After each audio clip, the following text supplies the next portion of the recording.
And now, from beyond our dimension, this is the JeffMara podcast.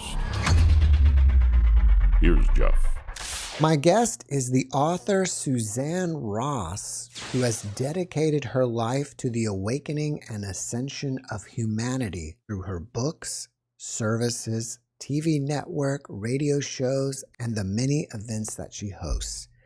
She is the executive producer of Sci-Spy TV, host of the annual Sedona Ascension Retreat, and a speaker at events nationwide.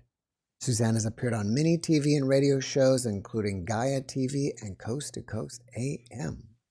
Suzanne, thank you for joining me and welcome. Thank you, Jeff. I'm so delighted to be on your podcast. I love your podcast. I've been following it for years, the guests that you have on. So it's really an honor to be here today, and I so appreciate it. Thank you, and we're excited to have you. And the first thing I want to know is, how did you transform from being a corporate executive to a healer in the desert of Southern California? It was really a defining moment for me that dramatically shifted my life. And I had been living on the East Coast. I, followed the American dream and went to college to get a business degree, married a corporate executive. I became a corporate executive. We bought a big house, had a Porsche in the driveway and a pool in the backyard. And I was miserable. I felt so misaligned with my true calling. And I felt misaligned with my true self. I was not in alignment with the mean-spirited politics of the corporate world, the deceit that I witnessed. And as such, my hair was falling out in clumps. I had eczema all over my skin and was being rushed to the hospital with anxiety attacks. What I was doing was literally killing me, and I knew it. I walked out to the kitchen one morning and said, there has got to be more meaning and purpose to life than this. Waking up, fighting brutal traffic, going to work, fighting brutal politics, fighting traffic, coming home, having dinner, getting up and doing it over and over and over again. I literally said, if there isn't more meaning and purpose to life than this, I'm out of here. And in that moment, the phone rang, and I joke around that I was saved by the bell because it was my parents inviting me to the desert of Southern California. And I said, that's exactly what I need. It was blizzarding in New Jersey. It was December. And so I answered the call and I went to the desert. And there in the desert, I was experiencing, first of all, sun and fun in the desert, fun with my family, enjoying laughing and dancing and hiking and biking. And I was experiencing joy like I hadn't experienced in years. And then as my vacation was coming to a close, I started to feel this overwhelming impending sense of doom. And so the morning before I was to leave, I felt compelled to run to this mountain behind their house. And so I just started running towards this mountain. The sun was coming up behind the mountain. I ran to the top, threw my arms up to the sky, and I just said, I am miserable in the extreme and I see no way out. And in that moment, I felt this total sense of calm wash over me. A brilliant light was surrounding me. And this voice came out of the light and it said, can't you see you've come home? You'll stay here and heal yourself and many others. And I'll never forget that moment. It is etched in my mind for the rest of my life because that moment I was aligned with my higher self and my true calling. I knew the truth had been spoken and that I would become a healer in the desert. And I ran down that mountain filled with so much joy and excitement over this prophecy that I would be a healer in the desert. I felt for the next 2 weeks like I was being guided by an energetic force, by a voice that was saying, do this, do that. That morning, I was compelled to go to the nearest 5-star resort and apply for a job in wellness. I was hired on the spot without really any qualifications. They said, can you start in 2 weeks? I said, yes. And then as I was walking through the parking lot, I was thinking, This is surreal. What have I done? And I went home to tell my parents. And my mother said, "Have you lost your mind?" And I said, "No, I think I finally found it." I started that new job in 2 weeks. I left my husband on the East Coast, my job on the East Coast. I moved to the desert of Southern California and started my job in wellness, but then also opened a wellness center, which over the years just expanded. And I discovered my true calling really was in the field of wellness. You said that you aligned with your higher self. So, would you say that that voice was your higher self speaking to you? So, over the years, I often wondered what in the heck happened. It set me on a spiritual path for sure. But I had a hypnotic regression by regressionist Lori McDonald, who's quite well known. I had this regression, and in it, I was shown how, in that moment, two beings surfaced. They surfaced, and there was a woman in between them, a man and a woman, pale, blonde hair, blue eyes, blue uniforms. And the woman in between them looked just like me. And they said, "She would like to walk into you." And I agreed. She walked into me, turned around, and looked out. And that made so much sense to me. For one, I was born in Mount Shasta. And so I've always really resonated with this idea that in Mount Shasta is this city of Talos with these ancient Lemurians who are often depicted as pale with blonde hair and blue eyes.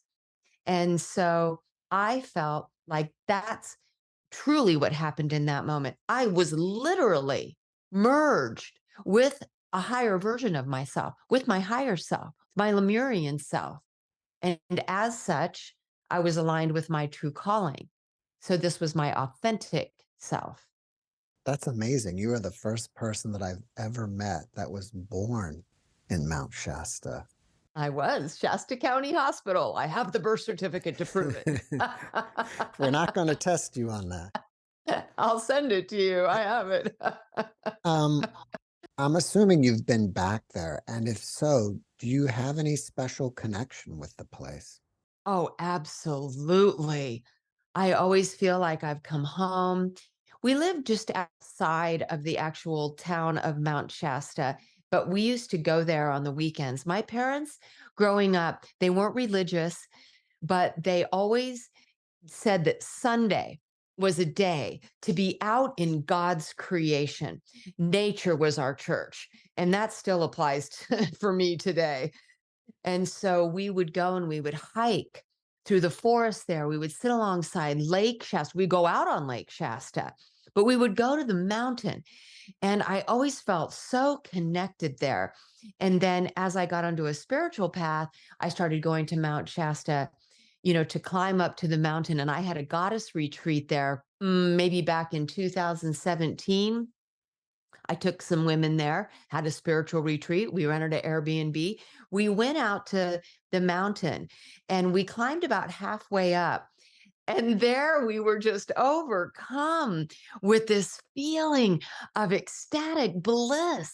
We started dancing and swirling around, and we felt like there were eyes watching us, but they were loving beings. We were just filled with this sense of divine love and light. And I really feel like what had happened is, first of all, this mountain is just magical and mystical, but that we were surrounded by these Lemurian beings, which are pure love and light. That's fascinating. I never heard before that the Lemurians ended up in Mount Shasta. Yes, there's a whole, you know, um, story about the flood that sunk Atlantis and Lemuria, and how, many of them survived and recreated their cities within the crystalline matrix of the inner earth. But, these would be resonating within a fifth dimensional or even higher dimensional spectrum of perception. So we may not be able to perceive it, from a third dimensional perspective, but that there they are resonating in that higher consciousness frequency. They're in the crystalline matrices of the inner earth, along with possibly ancient Atlanteans, even they talk about the Hyperboreans. They're in the Agartha network of the inner earth. And so there in Mount Shasta, it's concentrated in the city of Talos, and they have a leader, Adama. And there was a channeler, Aurelia Louise Jones, who wrote the Seven Sacred Flames and the Talos series, in which she's channeling Adama and learning all about their inner earth, fifth dimensional civilization. Well, there's a lot of reports of UFO activity in that region. Would you say Sure. those are all Lemurians? Well, I believe that the Lemurians have a direct connection with the Pleiadians. And so Pleiadian consciousness and Lemurian consciousness, I believe, are very much aligned. And so these ships going in and out, maybe from many different star systems, but I believe the Lemurians are specifically connected with the Pleiadians. All right, if we go back to that meeting, your higher self was with two beings dressed in blue. Would you consider those beings to be members of your star family? Yes, in that likely they're inner Earth Lemurians connected to Pleiadians. And so, as a multidimensional being, after my missing time experience, which we can talk about later, I became very aware of my multidimensionality as many different star races imprinted upon my DNA as coexisting on many different dimensional planes, as many different star races of beings, right? And so, I feel like, yes, I was aligned with my higher self who had a higher dimensional consciousness, if you will, be it inner earth or, related to who I am as a star being. Do you believe that we are living out or playing out all of our lives at the same time? And if so, would you say then, it's hard to really say your past life because it's still playing out at the same time. But if we can kind of add time to that, previous to this incarnation, were you here or somewhere else in the galaxy? Well, I couldn't agree with you more that there is one eternal now moment where everything is unfolding at once simultaneously. So we're having all of these multidimensional experiences in different timelines and dimensions all at once, right? And so I don't do past life regressions, I do timeline regressions. And the reason that I can witness other timelines unfolding for myself and my clients is because they're literally happening. The movie is playing. And how we do this is we tune in to the eternal soul essence. Who is the one projecting these holographic fractals of themselves into the space-time hologram, into these different holographic matrices, projecting holographic aspects of themselves. And so if you can become the witness, the eternal soul behind the scenes projecting it all, then you can view whatever timeline, whatever dimension that you wish to.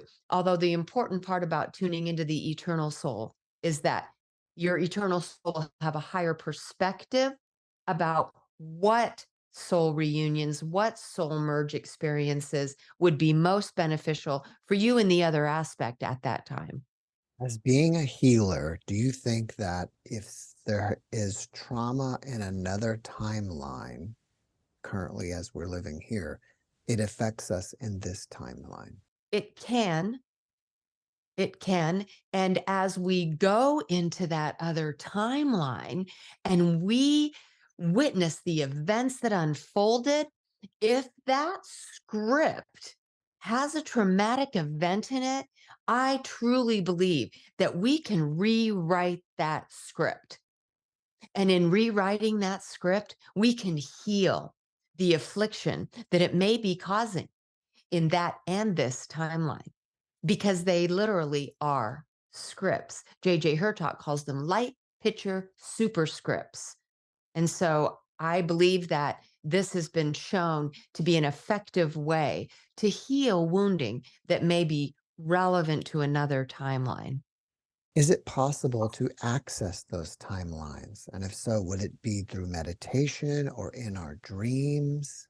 It can be in meditation and in dreams, and it can be facilitated by someone who has developed the ability to put their client into a meditative state, or you might even call it a light hypnotic state, where then you can guide that person into that other timeline. And so, ideally, what happens is that my client will start to reveal to me who they're being in the other timeline. I take them through a process where then they start to experience themselves as that other being in that other time and place. And I can even ask them specifics about it. They'll reveal the details, but ultimately the main question is, why are you being shown this lifetime? And what relevance does it have for you in your life today?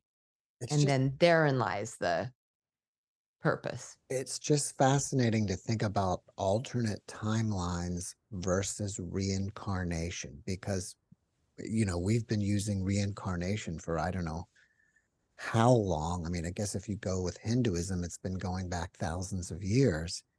But just to make that shift from reincarnation to timelines is, to me, amazing.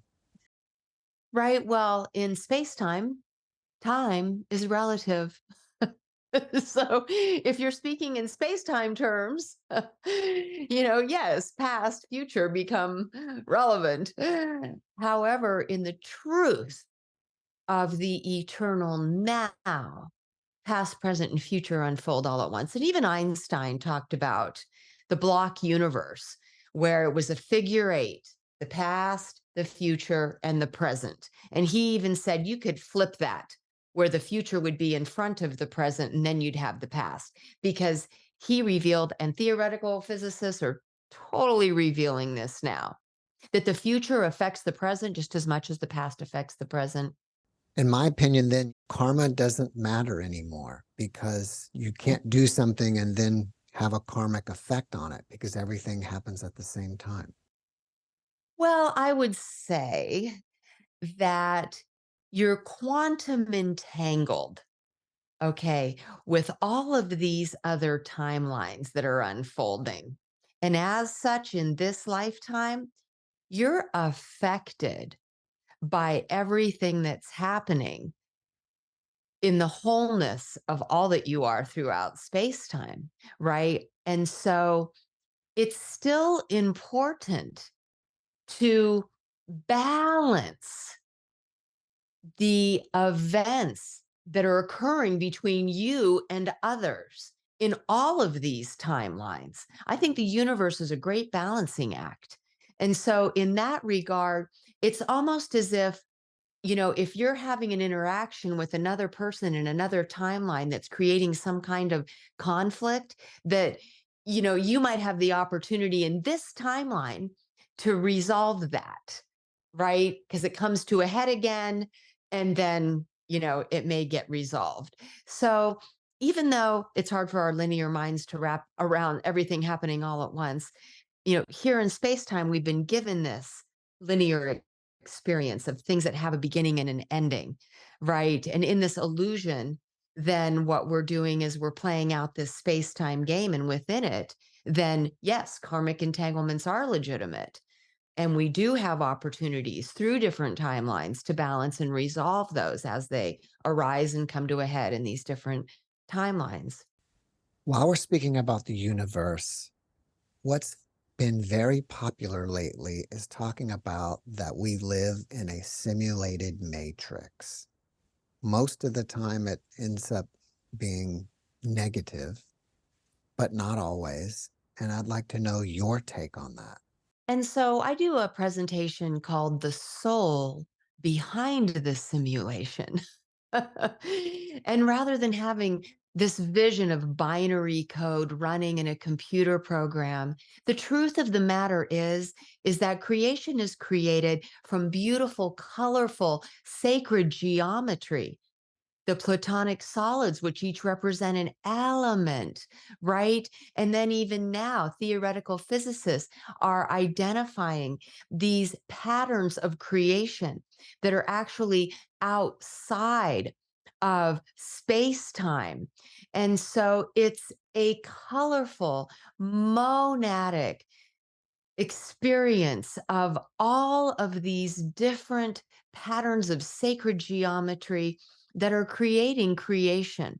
And so, what has been discovered in theoretical physics, for example, is this object called the 8D lattice, sometimes the 8D crystal. And this physicist, Garrett Lisi, discovered it. And what he discovered is that this 8D lattice contains all of the elements on the elemental chart, which creates all of the forces and all of the elements of our particular 3D, Earth experience. And this 8D crystal is projecting our planetary sphere onto the fourth dimension to derive the third dimensional experience. And so this is theoretical physics saying that this experience is being projected from a sort of device in a higher dimension, projecting, this third dimensional sphere as a hologram, right? And so, in that sense, it is a type of program or projection being imprinted, upon, and creating this holographic experience here. Okay. Now, that being said, this is possibly a scripted experience. You will hear it is written.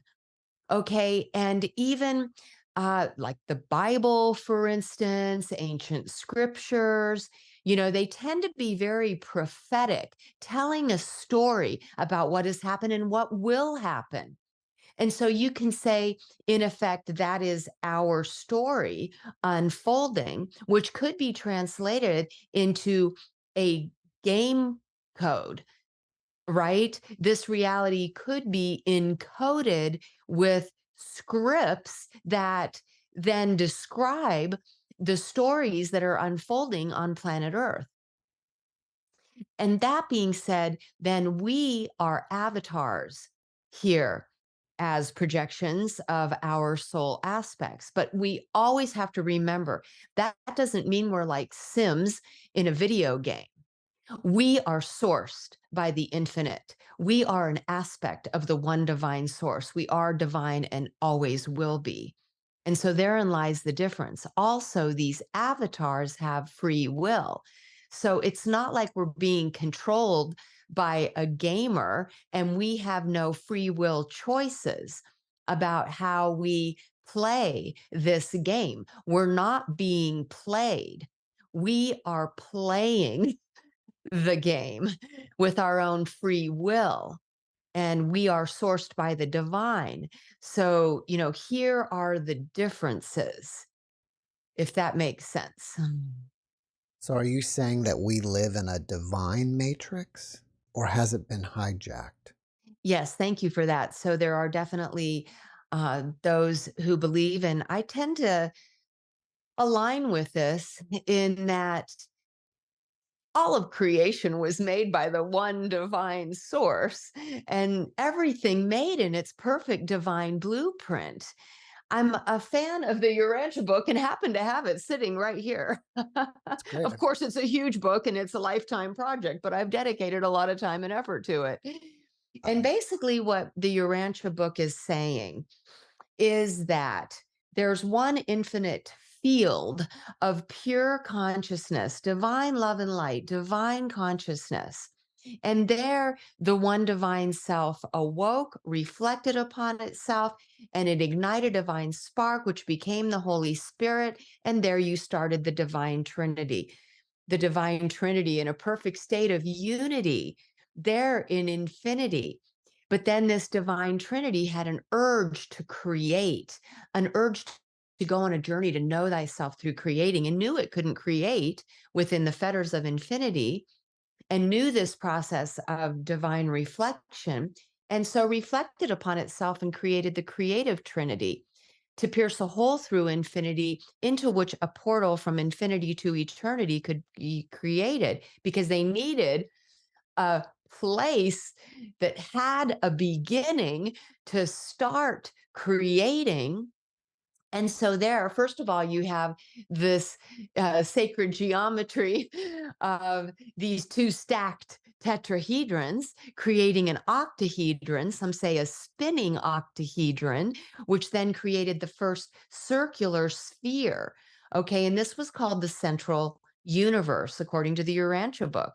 And here, that is the only real reality, this central universe where everything's created in its perfect divine blueprint by the creative trinity. It talks about how the one infinite creator expressed itself as 12. This would be the divine trinity in all four directions as all four elements, which is similar to the zodiac wheel, how you have four in the earth, four in fire, right?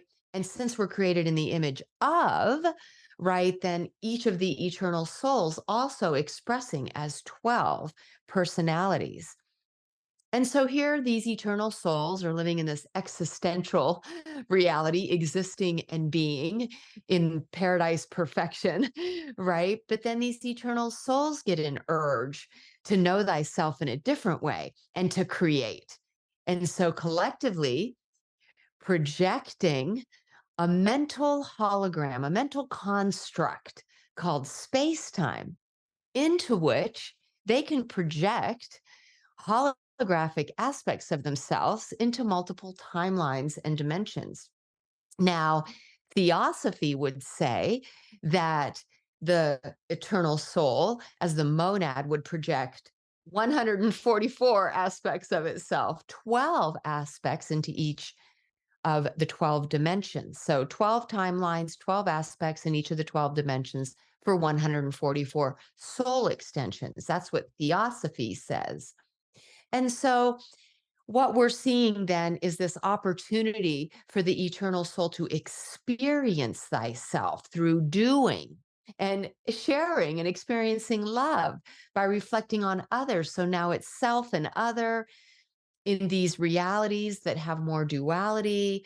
And so, what I really believe is that, the one divine source is working through us, as us, on its own journey of self discovery, an opportunity to know thyself through experiencing in space time.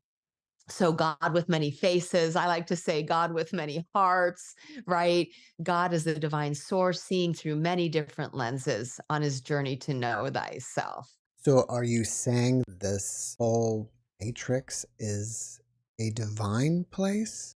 Yes. And so, not to bypass your question about the false matrix and the divine matrix, but I sort of did, but I felt it was kind of necessary to lay that foundation. Because if everything was made in the divine love and light, how does darkness come in? Well, some would say, and I interviewed a gal named Carrie Kay, who sort of seeded this idea. And I tend to, buy this idea that um, darkness was created as a way to antagonize the light and cause the light to expand. And so shadow can help to create a contrasting reality, which allows the soul to learn, to grow, right? It gives us challenges to overcome. And so, the shadow played an important role until the shadow or the darkness started to expand. And then when the darkness started to expand, what you got was these beings of darkness, if you will. Some call it like the brotherhoods of darkness versus the brotherhoods of light. But as this darkness sort of started to take on this, greater expansion, then, with this desire then to control, this desire to become bigger and better than the light, bigger and better than the divine, then you started to get this creation of what you might call then a false matrix.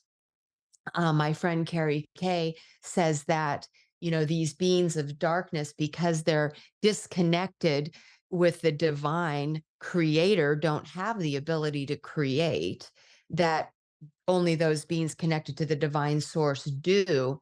So, into this sort of false matrix, they pull in those who are connected to the divine source because they are the creator beings. And so we create within this false matrix, then, but the beings of darkness control it, control us, right? And they hoard the resources, and they're all about this sort of deceptive way of controlling the beings, in a false matrix. But light always overcomes the darkness and love always transcends fear, because clearly they use fear to control the beings of love and light. And so, I truly believe that we have the power to restore the divine matrix with the surge of our love, with the power of our light. And that's what the children of love and light on this planet are very involved in doing at this time. What kind of mechanism are they doing or performing to achieve that? The children of light, meditation, prayer, raising our love light frequency by being the best possible beings that we can with impeccable integrity, with gathering like minded souls. This is what inspires me to have spiritual retreats twice a year on the equinox, because the more people that come together in mass meditation with a collective intention to spread the love and light throughout the consciousness grid, that's how we activate the points on the grid and we activate the matrix for global ascension. And so it's all about our prayer, our intention, but just every day as individuals, spreading love and light by being the best possible people that we can be, praying for everyone on planet Earth, praying for unity, peace, and harmony. This is how we do it. And, many other people are having these beautiful events with the same intention. Would you call these points on the grid stargates? Thank you for asking that, because I do believe there are sacred sites around the world. They're typically known as sacred temple sites. I do believe that Sedona is a stargate. I also believe that Sedona is an ancient temple site. And then what we're looking at are monuments. Okay, so here in Sedona, and this is typical of stargate sites, temple sites around the world, they usually have a dense concentration of pure quartz crystal. You see that in Egypt, you see it in other sacred sites. So here in Sedona, US geologists have confirmed that there's a crystalline basement under all of Sedona, and all you have to do is look down at the ground when you're hiking on the red rocks and you'll see the quartz crystal. There are some sites here in Sedona where the quartz crystal is very evident. You can look down and touch and see these big patches of pure quartz crystal. So the idea is that possibly when Sedona was under the sea 300 million years ago, she may have been pure quartz crystal temples. Atlantis has always been depicted as an underwater advanced civilization of pure quartz crystal temples using crystal technology. Lemuria was pictured as being, slightly above the water, these islands, right? And so, if you look out in the landscape of Sedona, you'll see where the temples were just above the water and they're white limestone, and below the water, they're iron oxide. I believe that when these quartz crystal temples started to emerge from the sea, that they gathered layer upon layer upon layer of rust, which oxidized as iron oxide or iron ore, a form of rust. And what you're looking at are these pure quartz crystal temples covered in rust. So it's one hypothesis, but it's not just, these sort of ideas that surround it. It's the feeling you have when you're here, and it's the proven spiraling electromagnetic fields that are called vortexes. These spinning vortexes create this very high vibrational frequency. And since we're electromagnetic beings, atomic molecular beings, we respond to it and it raises our vibrational frequency for high vibe, love, and light. So it activates the divine matrix within our own beings. It activates the divine matrix of Mother Earth. And that's the same thing that happens at these other sites like Egypt, like the Mayan temples, and many more. I believe it's possible there's 13 sacred sites around planet Earth, just like we have 13 chakras, 7 energy centers in our body, 5 upper chakras, and a 13th gateway chakra. Many believe Sedona is the gateway chakra of Mother Earth. That would be a spinning crystal energy wheel. Okay, it's a spiraling vortexual energy field. The 13th gateway, many believe, is the Great Pyramid at Giza. They're all stargates. We are a stargate. Okay, so as we activate the chakras within our own bodies, we can activate our own divine blueprint. As we activate the stargates around planet Earth, we activate Mother Earth's divine blueprint. I'm glad you brought up the vortices because I wanted to ask you about them, and especially since you are a resident of Sedona. Have you been out to these vortices? And if so, when you're there, what do you feel? So I became a tour guide here in Sedona in 2017. When I moved here in 2015, I was determined to find out everything I possibly could about Sedona.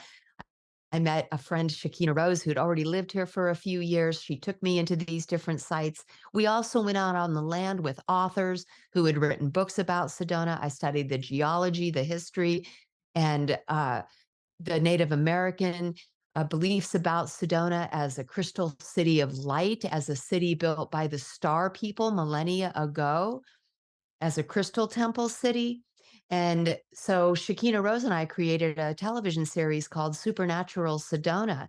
And you can find that series on my TV network, scispy.tv, scispi.tv. So after I came here, I spent a lot of time out in these red rocks experiencing these vortexes. And then in 2017, I became a tour guide who takes people out into the vortexes. And I've been doing that ever since. I take people out several times a week into the vortexes and I guide them on a journey, tuning them into the vortex. And so, yes, it is a sensation of spinning energy.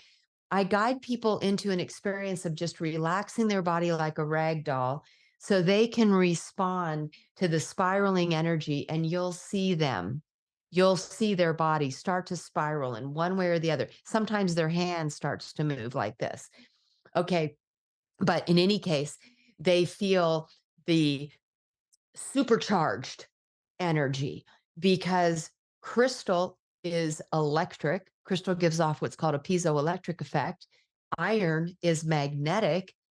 And what you're standing on is a bed of pure quartz crystal covered in iron, right? And so this also gives an emanation of electromagnetic energy. And now you have the spiraling force spinning around you.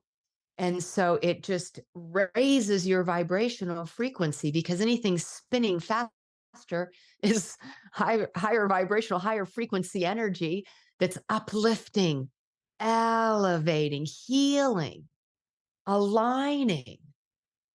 And so it just, aligns you with this higher vibrational energy, which oftentimes translates into love, compassion, inner peace, ecstatic bliss, right? And it's very healing. That's amazing. I've got to get out there and experience that for myself. And it's why I have events here. Yeah. Well, while we're Because this is called the Sedona Ascension Retreat. I'm very excited about it. So I had my first event here in 2015, and this is going to be my 17th event because I've had one every equinox for the last 8 years, and this is going into our 9th year. I love to host these events.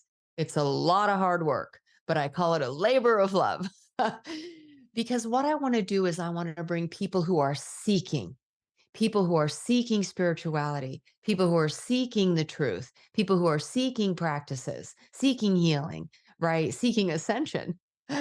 Bring them together with those who are leading the way, ascension guides, ascension experts.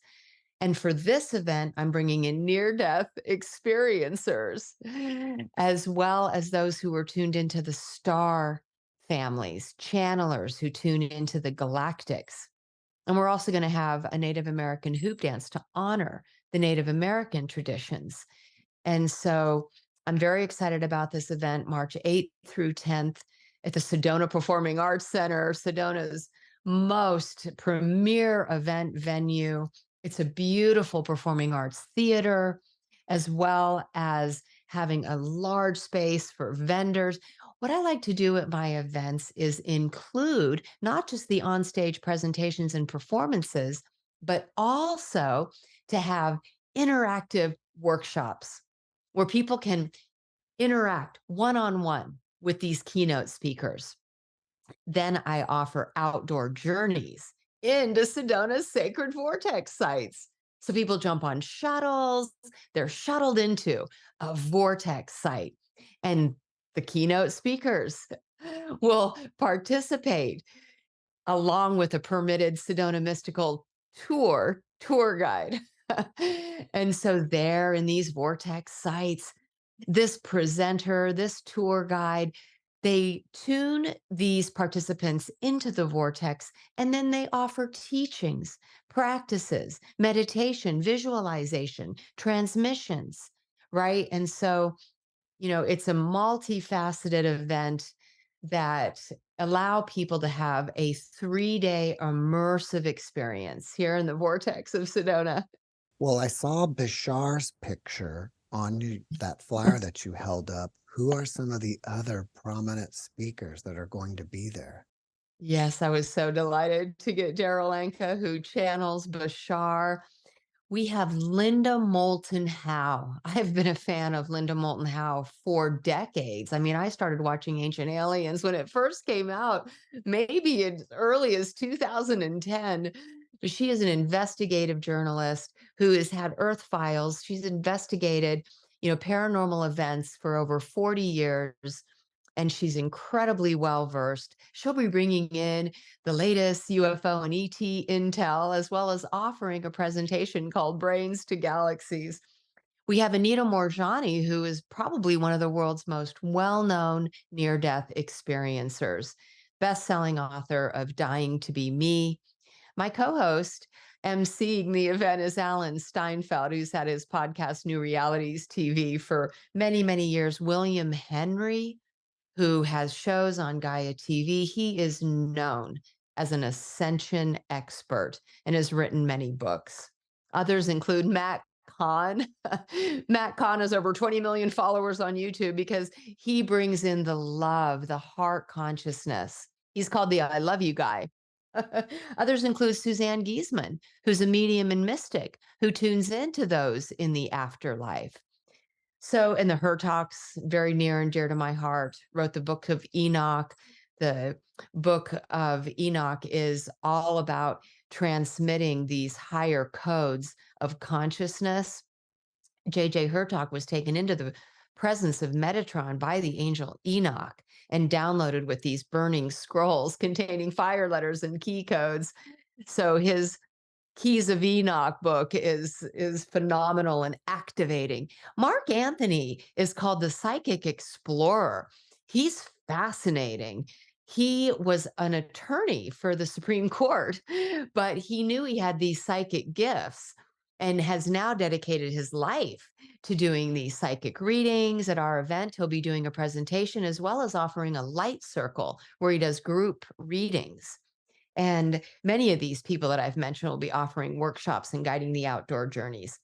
Ruben Langdon, he hosts interviews with extra dimensionals on Gaia TV, and he'll be hosting, along with myself, a Galactic Ascension Roundtable that includes the channelers. Wendy Kennedy channels the Pleiadians, Sean Swanson, Ishua of the Yael, Rob Gothier, the ET Whisperer, channels are D, Treb, Metatron.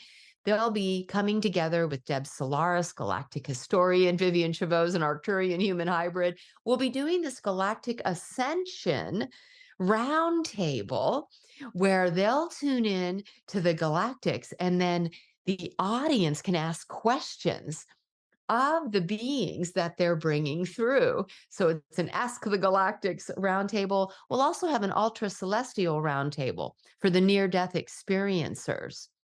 And so, yes, many incredible people that are going to be coming to the event to inspire, enlighten, and empower. That sounds like an amazing event. Thank you. Now, earlier you mentioned that you had some missing time with ETs or something. Can you tell us about that? Yes, and I'd like to preface it with my father's missing time experience when he was only 18 years old.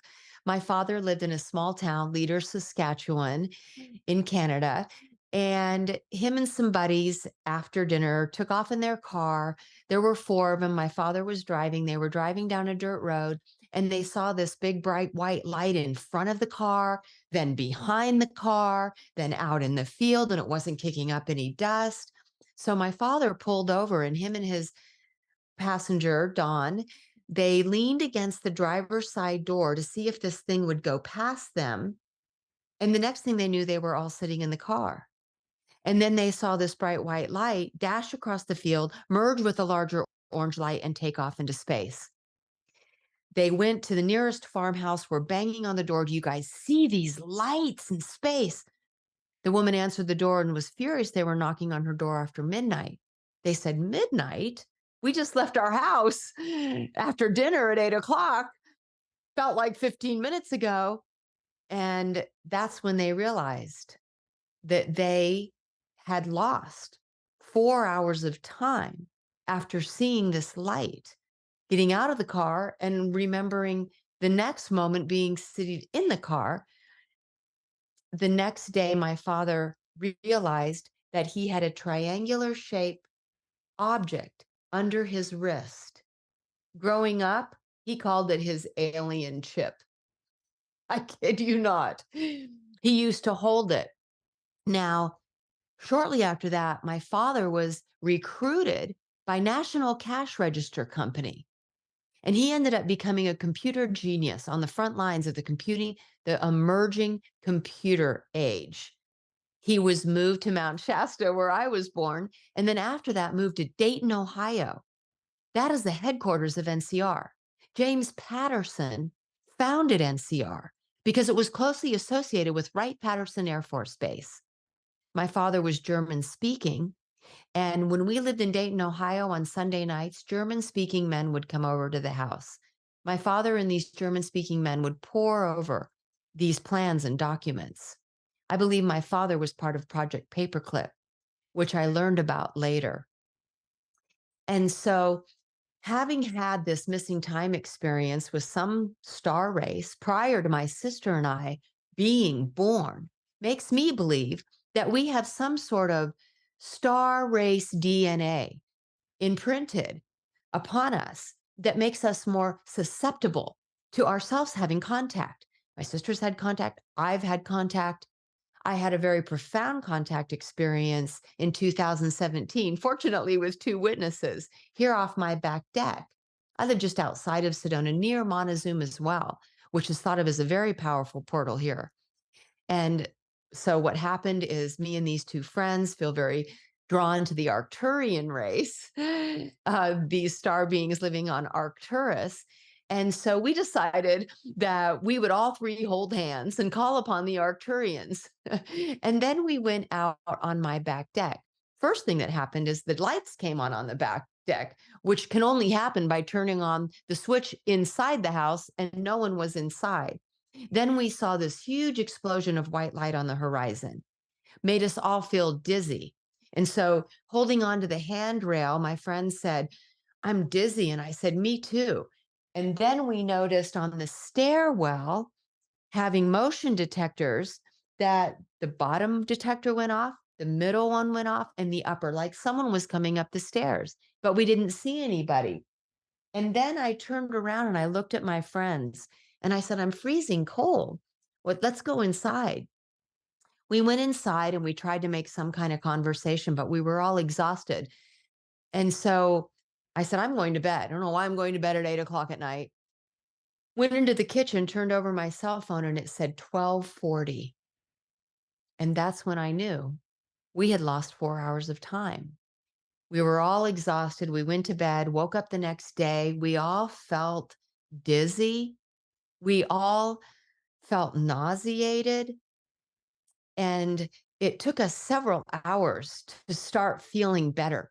It was like the inside felt like it was vibrating at this higher frequency, but it was making us feel dizzy and disoriented, nauseous.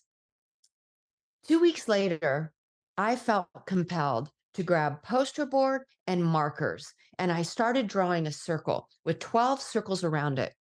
Each one of these 12 circles looked like a zodiac wheel, but I knew that they were dimensions, and I would download in a surge of information who I was being in each one of these dimensions, what each one of these dimensions represented, who I was being, where I was, what I was doing there, the role I was playing. And so what was being downloaded for me was this revelation of who I was as a multidimensional being. I went to a psychic here in Sedona who's very well known.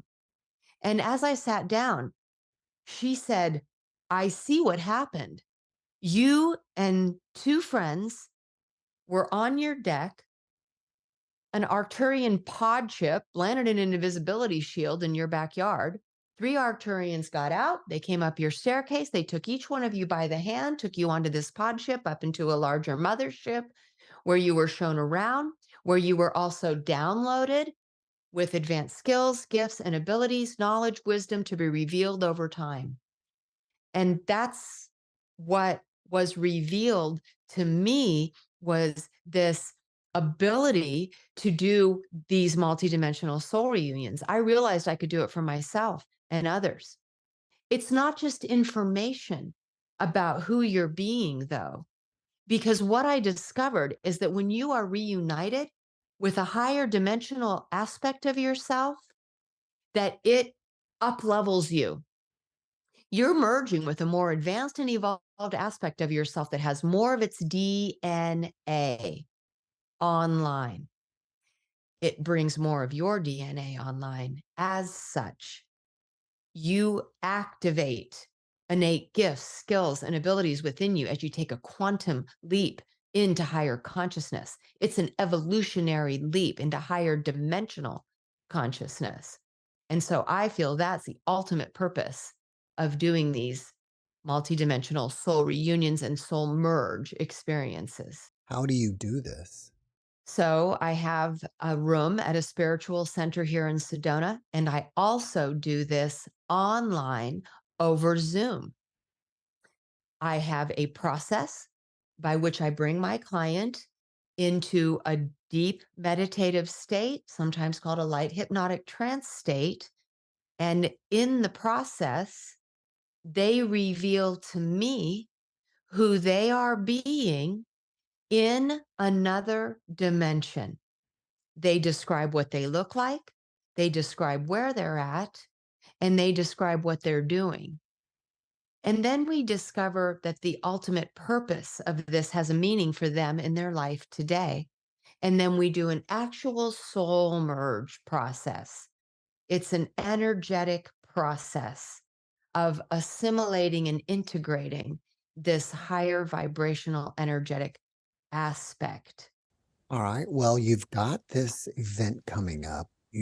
And I mentioned you are an author of a series of books, I guess, a trilogy, which are titled Wake Up, Rise Up, and Lighten Up. Can you tell us a little bit about those? So when I was really having this just profound awakening experience, an evolutionary experience. In 2008, I stepped on a Buddhist path, started doing really intense Buddhist meditations that included mantra, tantra, mudra, and it allowed me to channel and do automatic writing. And then I would go on these nature walks and I would see everything as consciousness. And consciousness is malleable. The water was liquid consciousness, beings were crystallized consciousness. I felt like I could telepathically communicate with animals and plants, like I was really expanding my consciousness. One day on one of these walks, I heard a voice say, "You will write a book, a 30-day book on the evolution of consciousness." And so I looked up to the sky and said, "Yeah, I'm a wellness coach. I think not." And the voice always says, "You'll figure it out." And I did figure it out. I figured out that it really was going to be 3 10-day books for the mind and the spirit and the body. And it was going to be the Up Trilogy: Wake Up, Rise Up, and Lighten Up. The first book would be for the mind, because what I channeled through was that it's important to first liberate the mind of limiting beliefs, to deal with the current reality, untangling any karmic entanglements, reflecting upon transformational experiences. This is Wake Up. And what came through for me was this karmic cause and effect analysis, where readers have an opportunity to reflect upon the cause and effect of transformational experiences in their life. And in doing so, the life lessons within are revealed. It's called the 10-day Life Lessons Workshop, and it gives people an opportunity to identify the lessons they came here to learn, master them, and then evolve into more advanced lessons. So you're consciously creating, intentionally evolving. My book, Rise Up, is more of a metaphysical journey, because what I was told, it's a 10-day ascension adventure.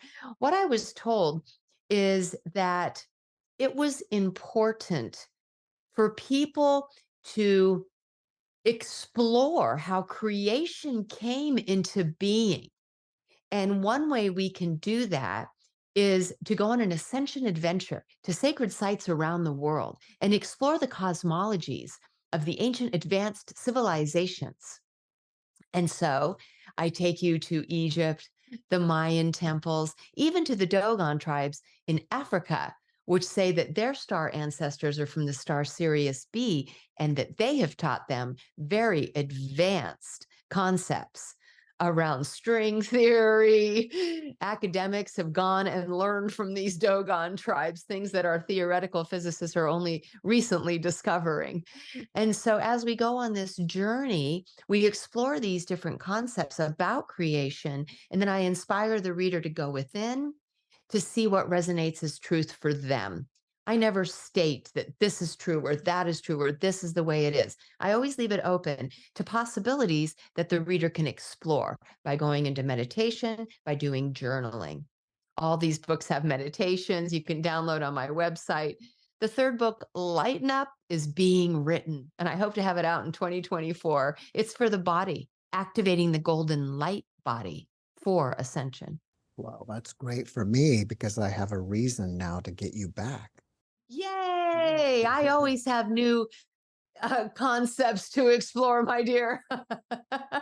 I'm constantly meditating, downloading, reading, researching, because I do presentations at other events around the country as well. And in fact, we'll be in Vegas in 9 days at Stairway to the Stars, doing a presentation there, spoken at Conscious Life Expo, New Living Expo. So I always want to have new content for my new presentations. So I'm always exploring new things and would love to come back and talk about those. That's great. Well, after watching this podcast, people may want to reach out to you and ask you questions. Are you open to that? And if so, how do they reach you? Absolutely. Please feel free to reach out to me at Suzanne at SuzanneRossTranscendence.com. That's my email address. Also, please visit my personal website, SuzanneRossTranscendence.com. That will take you to my books, my sessions, my services, my personal retreats I guide here in Sedona. And then please visit Sedona Ascension Retreats.com to sign up and register for our March 8th through 10th Sedona Ascension event. Suzanne, before we finish up, can you give us one last positive message? Pray for peace. Pray for peace, my friends. Prayer is incredibly powerful. Put your hands on your heart and pray for peace, unity, and harmony for all of humanity. Pour all of your love and light into the ley lines of Mother Earth so that it can spread throughout the earth, raising the vibrational frequency for all of our brothers and sisters so that we can transcend separation and create heaven on earth. I Suzanne, love and bless you all. Suzanne, thank you for your message and thank you for being my guest. Thank you, Jeff. It's truly been an honor and a privilege. Thank you. Well, the pleasure was all mine. Thanks for watching the JeffMara podcast. I really appreciate you. Another way to show support is through YouTube memberships. And if you do, there are loyalty badges and other perks depending on your level of membership. All you need to do is click the join button underneath the video to find out more. Thank you for your support.